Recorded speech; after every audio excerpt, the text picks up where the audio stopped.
Dieu a aimé, nous a aimés en premier. C'est pas nous qui l'avons aimé, c'est lui qui nous a aimés. Il a envoyé son Fils pour nous sauver. Il l'a donné pour nous. Puis encore là,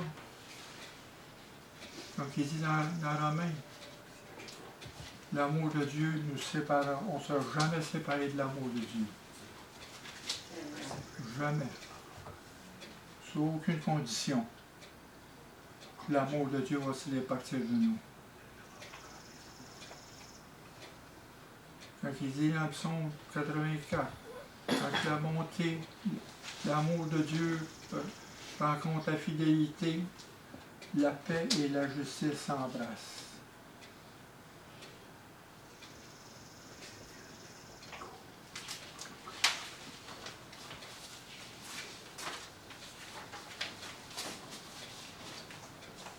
Le Seigneur a dit, mon joug est léger, venez à moi.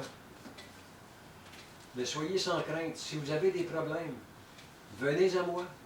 Ouais. Ayez confiance en moi. Je suis votre Dieu. Je suis celui qui console, le grand consolateur. N'ayez pas peur, venez à moi. Amen. Merci, Michel. On va tomber à, parce qu'on a commencé la semaine passée, à Jean 8, verset 12.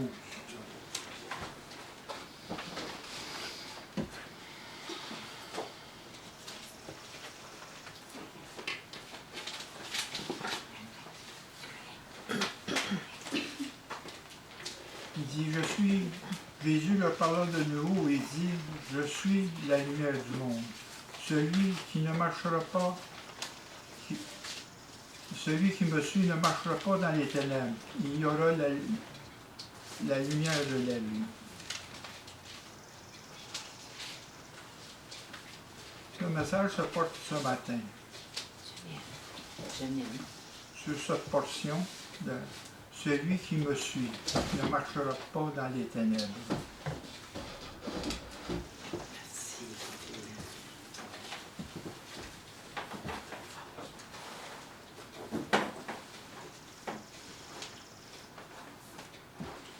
Qui veut dire là, celui qui me suit. Ça veut dire celui qui persiste à me suivre, qui continue de me suivre.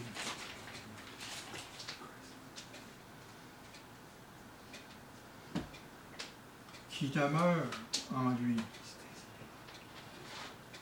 Parce qu'au verset 31,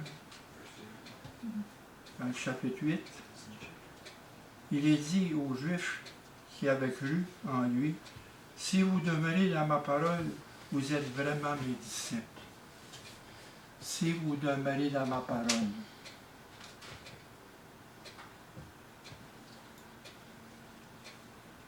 Ça veut dire encore, si vous demeurez, le mot demeurer veut dire si vous restez dans ma parole. Si vous continuez à suivre ma parole.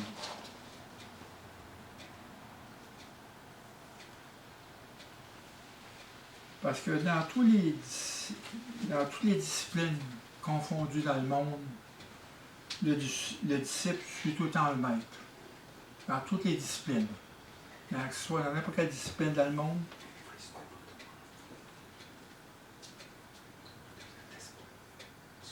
Il suit tout le temps le maître. Qui l'entraîne, qui l'instruit, qui le corrige dans la discipline. Jésus-Christ est le maître que nous suivons, car en lui est la vie éternelle. Et cette vie est la lumière de tous ceux qui croient. Dans Matthieu 23, versets 8 à 11,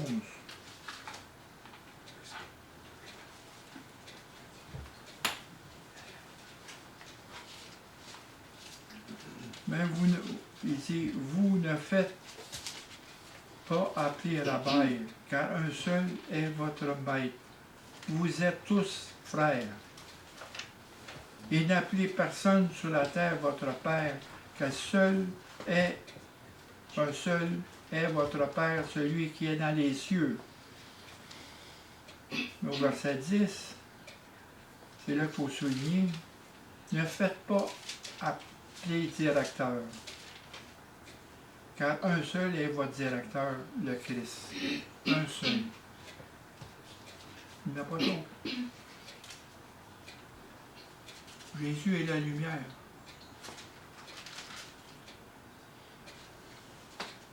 Il est venu de Dieu. Cette lumière-là est venue de Dieu pour éclairer tout homme dans les ténèbres, pour délivrer tout homme dans les ténèbres. Quand il dit ça, c'est pour délivrer tout homme. C'est que l'homme avait le choix soit de suivre la lumière ou marcher dans les ténèbres. Tous et chacun ont un choix. Les vrais disciples de Christ continuent à obéir à la parole. Les vrais disciples continuent d'obéir.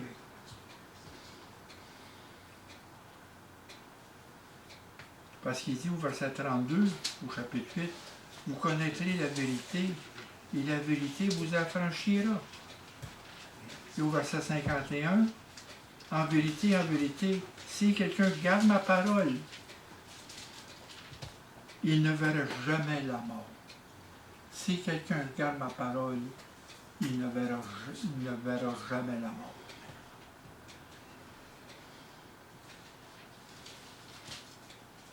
Quand Jésus a dit à Marthe, quand il est venu ressusciter Lazare, elle dit, tu ne mourras pas. Crois-tu cela? Et Marthe a dit, oui, tu es le Christ.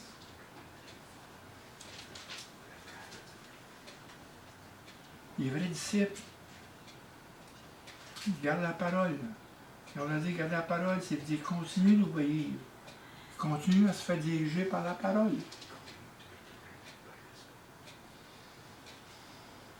Quand on dit demeurer en Christ, c'est la responsabilité de chaque croyant.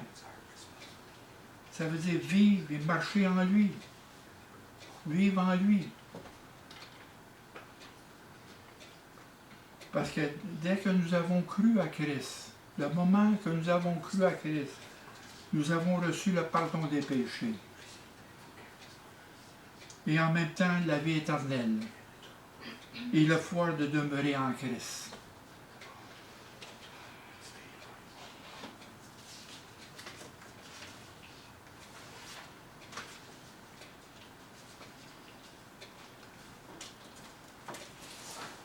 Dans Jean 3, versets 5 à 7.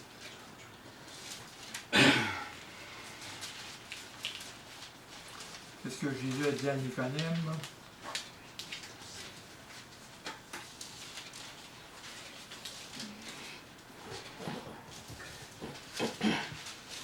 Jésus a dit à Nicodème, en vérité, je vous le dis, si un homme ne naît d'eau et d'esprit, il ne peut entrer dans le royaume.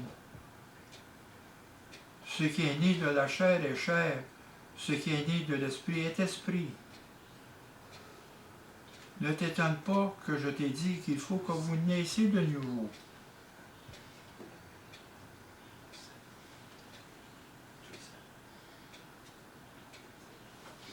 L'esprit est la lumière qui est émise en nous. Quand nous avons été baptisés de l'Esprit, nous avons reçu cette lumière en nous. L'Esprit a mis cette lumière en nous. Puis qu'est-ce qui est en Jésus-Christ en ce moment? C'est un trésor caché. C'est la lumière que le monde ne peut pas avoir. Parce qu'ils ne sont pas en Christ. C'est un trésor caché, c'est un mystère de Dieu. Christ en nous, quand il dit aux Colossiens. C'est un trésor, c'est la lumière qui est en nous. Il habite en permanence dans la vie du disciple pour porter des fruits et exaucer nos prières. Aussi, exaucer nos prières parce qu'on prie selon la volonté de Dieu. pour que son règne arrive. Il dit, cherchez le royaume et la justice de Dieu avant tout, et toute chose sera donnée sur quoi? On prie pour le règne de Dieu dans le monde. Et son règne va arriver. Mais pour commencer, il faut qu'il règne dans l'individu, dans chacun de nous. Il est à côté de nous. Il faut qu'il découvre ce trésor-là. Que le monde découvre la lumière qui est dans le monde. Oui, la lumière est dans le monde parce que l'Église est dans le monde. Le corps est là. Jésus, parce qu'il est en haut. Il est avec nous en haut, ici, dans chacun de nous. C'est la lumière.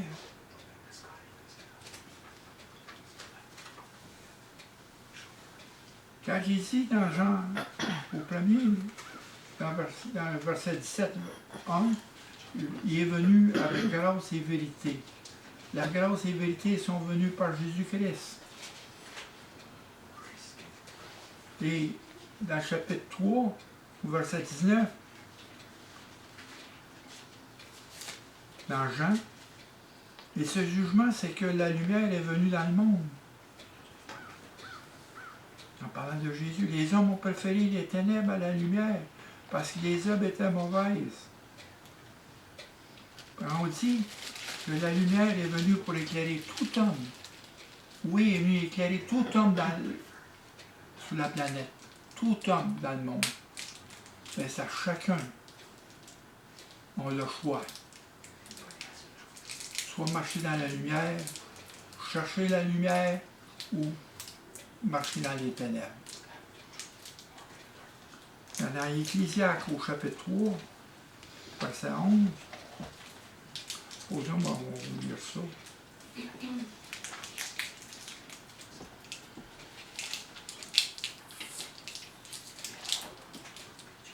n'y a personne d'athée dans le monde. Les athées, là. Dans l'Ecclésiaste 3, au chapitre 3, verset 11. Ça, souvenez ça, je reviens souvent avec ça.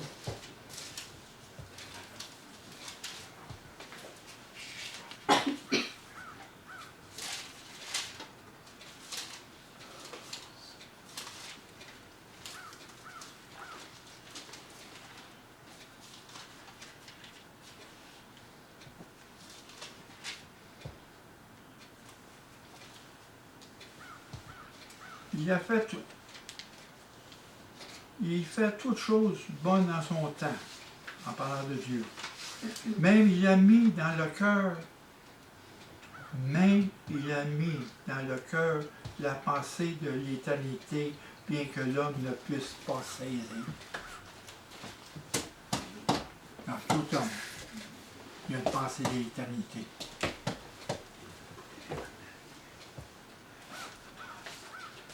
Il y a de quoi allumer une chandelle. Parce que le monde a un genre de sens de l'éternité, de quelque chose qui est encore plus grand. Il essaie de le définir de toutes sortes de manières.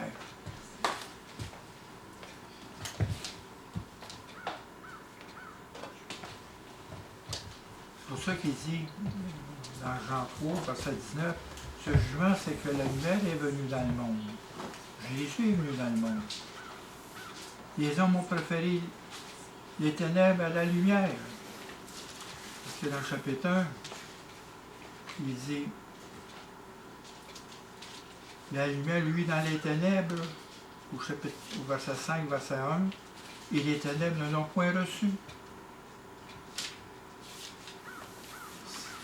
Tout s'explique ici, les versets. Ici, il dit, les hommes ont préféré les ténèbres à la lumière, parce que les œuvres étaient mauvaises, car quiconque fait le mal est la lumière. Et il ne vient point la lumière de peur que ses œuvres soient dévoilées. Mais, verset 21, celui qui agit selon la vérité vient à la lumière, parce que la parole est lumière. La parole est la vie. Et quand on croit en Christ, on a la vie éternelle en nous. Déjà, on a cette vie-là. La lumière est en nous. La vie éternelle, c'est la lumière en nous. Afin que ces œuvres soient manifestées. Que la gloire de Dieu soit manifestée à travers nous. Parce qu'ils sont faits en Dieu. Mais celui qui agit selon la vérité vient à la lumière.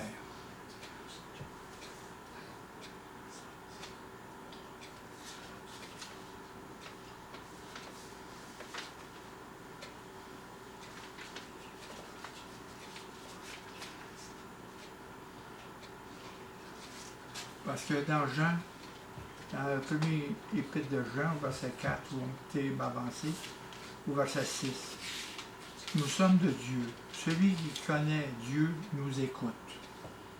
Celui qui connaît Dieu nous écoute. Celui qui n'est pas de Dieu ne nous écoute pas. C'est par cela que nous connaissons l'esprit de vérité et l'esprit d'erreur. On va dire, celui qui vient de Dieu nous écoute. Et celui qui ne nous écoute pas ne vient pas de Dieu. Il est complètement dans les ténèbres et dans l'esprit d'erreur.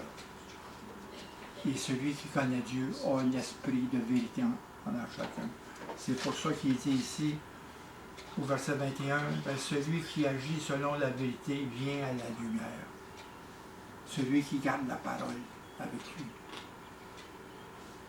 Celui qui marche avec la parole. Parce que quand il dit au 8:31, si vous demeurez dans ma parole, vous êtes vraiment mes disciples.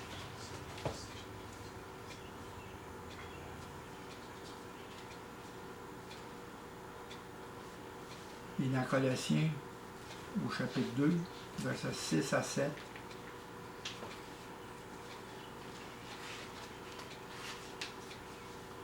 ainsi que comme vous avez reçu le Seigneur Jésus-Christ, marchez en lui, étant enraciné, fondé en lui et affermi par la foi, d'après les instructions qui vous avaient été données, abandonnez, abondez en action de grâce.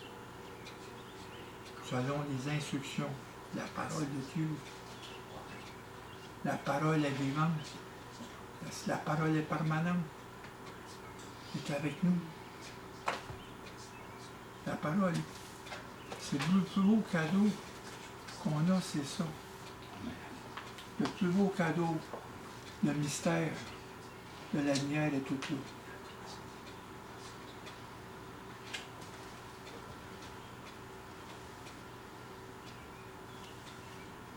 Puis quand il dit ici, demeurer en lui et être né de Dieu,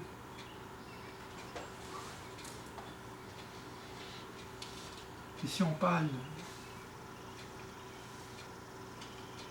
on est né de Dieu,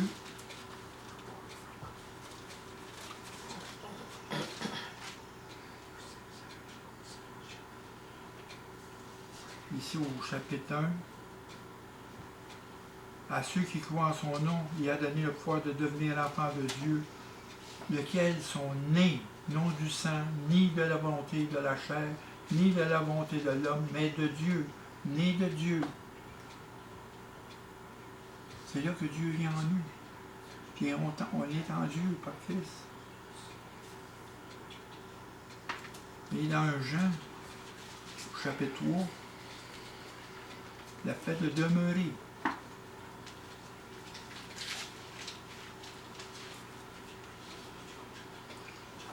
Dans Jean chapitre 2, versets 5 à 6, il dit, celui qui garde sa parole, l'amour de Dieu est véritable et parfait en lui. Et par là, nous savons que nous sommes en lui.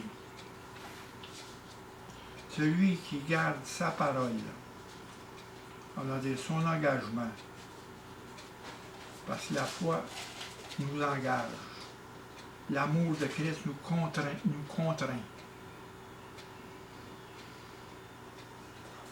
L'amour de Dieu est véritable et parfait en lui. Par là, nous savons que nous sommes en lui. Et celui qui dit qu'il demeure en lui doit marcher aussi comme il a marché lui-même. On suit Jésus.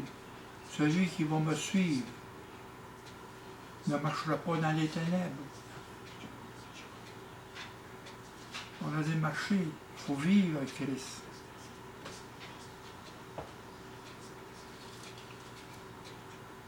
Et dans 1 Jean, verset 3, chapitre 3, verset 24,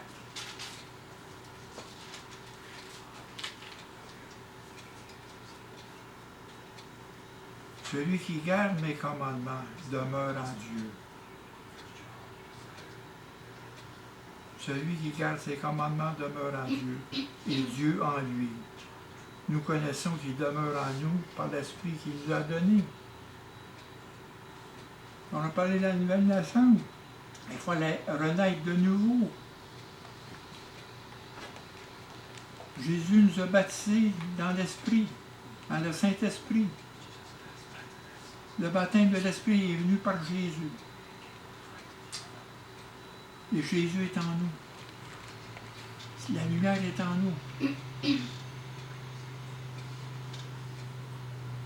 C'est pour ça, demeurer en lui et être né de Dieu, et ces expressions sont étroitement liées, étant donné que seuls ceux qui demeurent en Dieu sont nés de Dieu.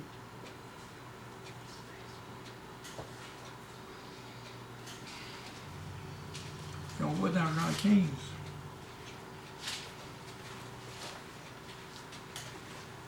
On parle de demeurer.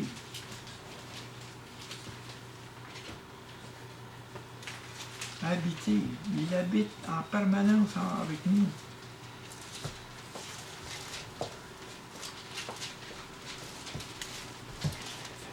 Dans Jean 15, verset 4. Demeurez en moi et je demeurerai en vous. Et le servant ne peut de lui-même porter du fruit s'il demeure attaché au cep. Comme je vous ai dit tout à l'heure, il habite en nous pour porter des fruits. Tant qu'on est attaché à lui, s'attacher au Christ. Demeurer en lui, s'attacher.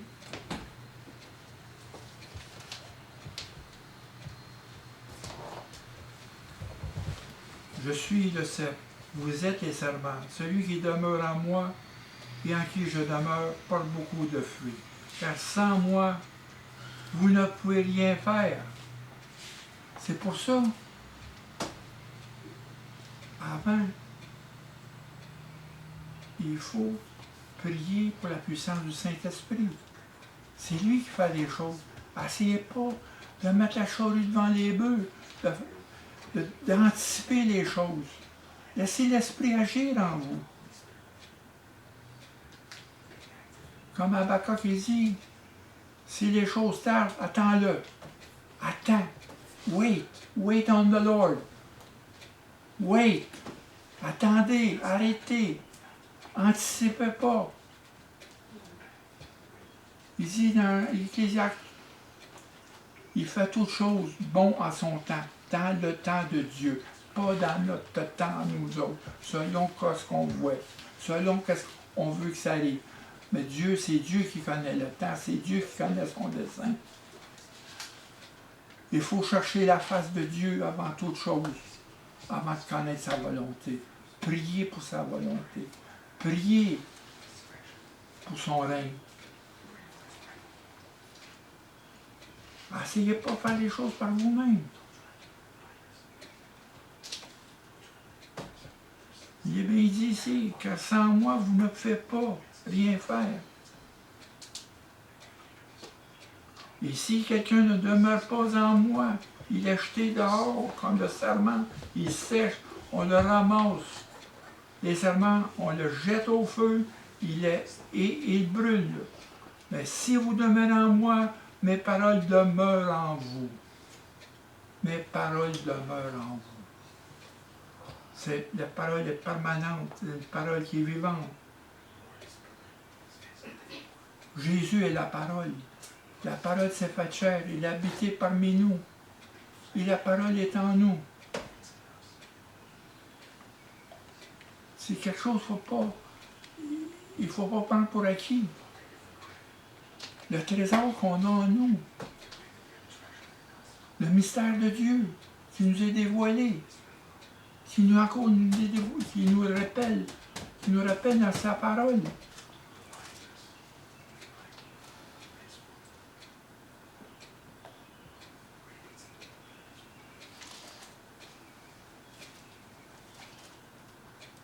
Celui qui garde mes commandements demeure en Dieu et Dieu en lui.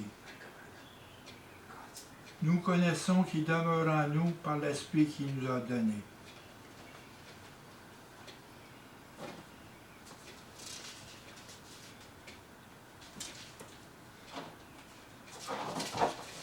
Et après ça, dans 8.32,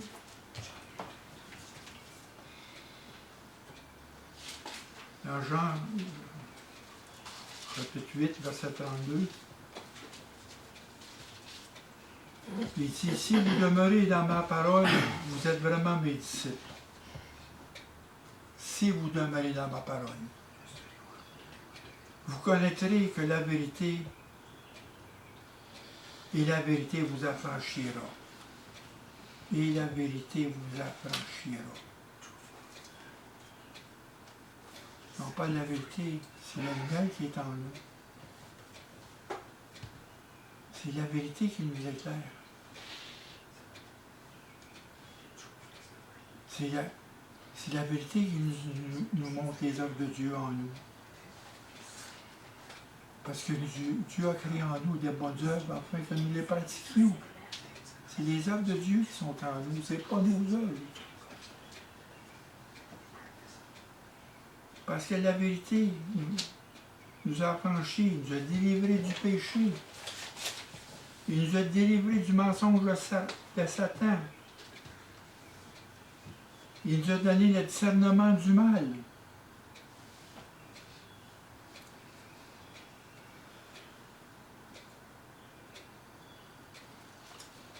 Dans Jean 12, 35, 36, on répète encore. Jésus leur dit, la lumière est encore pour un peu de temps au milieu de vous. Marchez pendant que vous avez la lumière. Marchez pendant que vous avez la lumière. Afin que les ténèbres ne vous surprennent point. Celui qui marche dans les ténèbres ne sait pas où il est. Pendant que vous avez la lumière, croyez en la lumière, afin que vous soyez des enfants de lumière.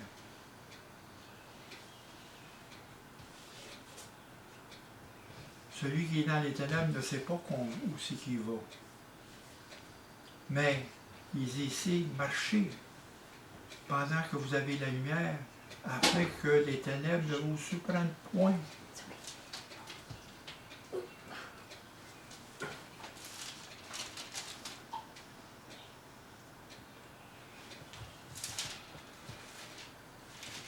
On y a encore ça, dans Jean 3, 19. Et la lumière est un jugement. Ce jugement est ce que la lumière est venue dans le monde. Et le monde ont préféré les ténèbres et la lumière parce que les œuvres étaient mauvaises. Quiconque fait le mal est la lumière. Ils ne savent pas s'ils s'en vont.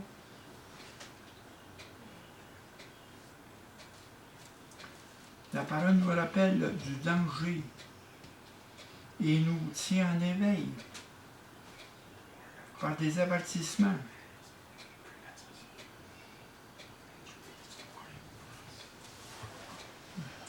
Dans le deuxième épître de Jean, versets 7 et 8.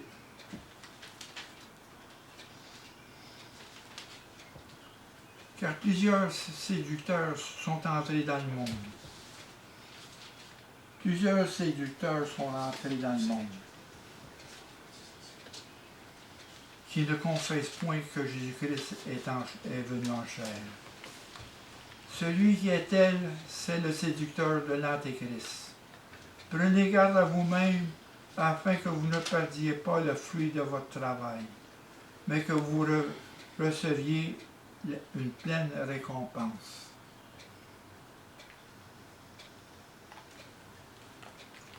Et dans 2 Pierre, dans l'épître de Pierre, dans le 2e épître de Pierre, verset 1.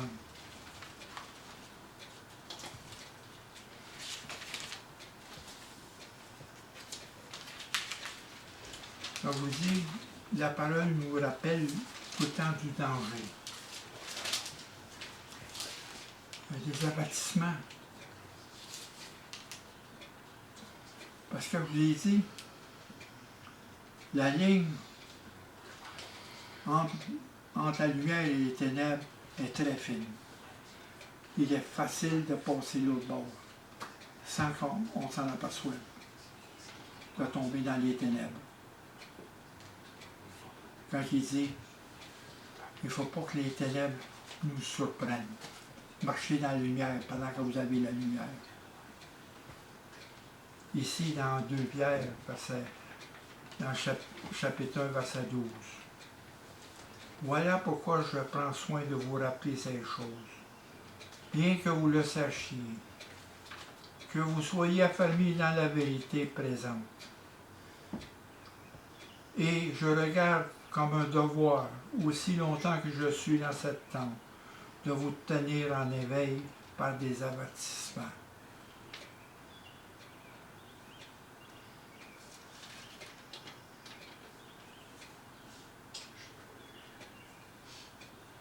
Puis au verset 16, il dit, c'est en effet, ce n'est pas en effet en suivant des fables habilement conçues que nous avons fait connaître la puissance et l'avènement de notre Seigneur Jésus-Christ. C'est comme ayant vu sa majesté de nos propres yeux.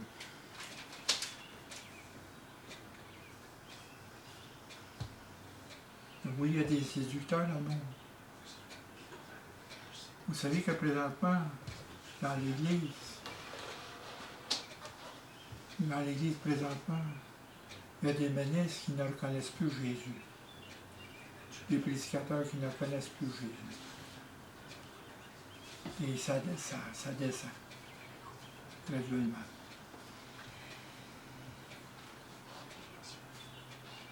Mais ils sont plus attachés à Jésus.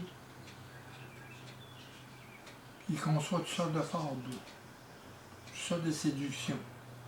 On voit dans Timothée, dans les épîtres de Timothée, dans les 2 épîtres, qu'est-ce qui arrive à la fin des temps. Où l'on ne voudra pas entendre la sainte doctrine, la parole. Quand on dit garder la parole, c'est ça. Garder la parole avec nous. Suivre la parole. Marcher dans la parole. Marcher en Christ.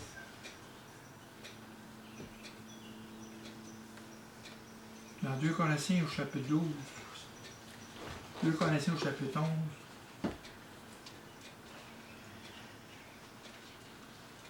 regardez les temps qu'on vit, là. Les temps sont mauvais, là. De plus en plus mauvais. Beaucoup de confusion. Quand Jésus a dit, je suis la lumière du monde, et celui qui me suivra ne marchera pas dans les ténèbres. Et après ça, il dit, celui qui gardera ma parole ne mourra jamais.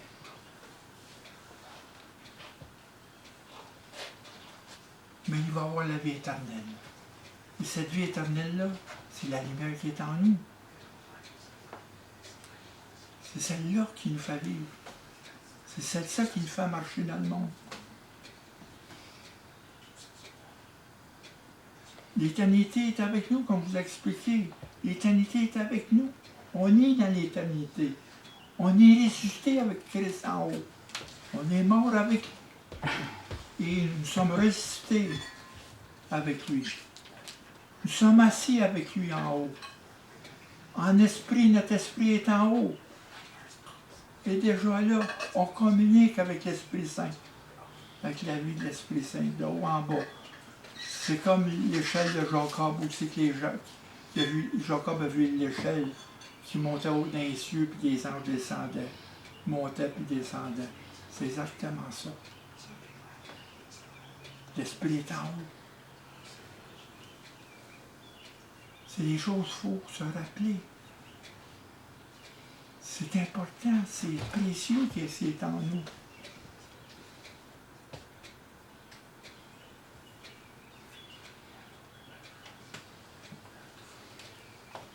Dans 2 Corinthiens, au chapitre 11, verset 13.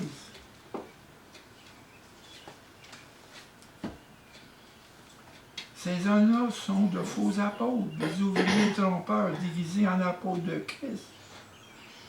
Et cela n'est pas étonnant puisque Satan lui-même se déguise en ange de lumière. Il n'est pas étrange que ces ministres aussi se déguisent en ministres de justice et leurs fins seront selon leurs œuvres.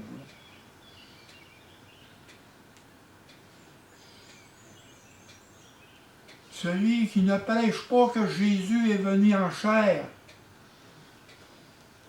ce n'est pas de Dieu.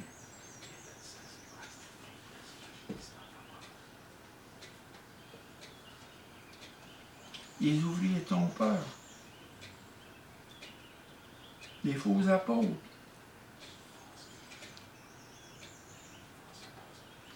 c'est comme Israël, c'est le même parallèle. Il y a juste un reste qui est resté fidèle à Dieu. Un reste qui va être sauvé. C'est la même chose pour l'Église. Il y a juste un reste qui est resté fidèle à la parole. Un reste qui va être sauvé. N'oubliez pas, la voie de la perdition est large, mais la porte du salut est étroite. On passe un par un, avec difficulté. On passe sur un pont. Et en dehors de ça, c'est tous les champs qui sont mêlés, qui nous amènent à la perdition.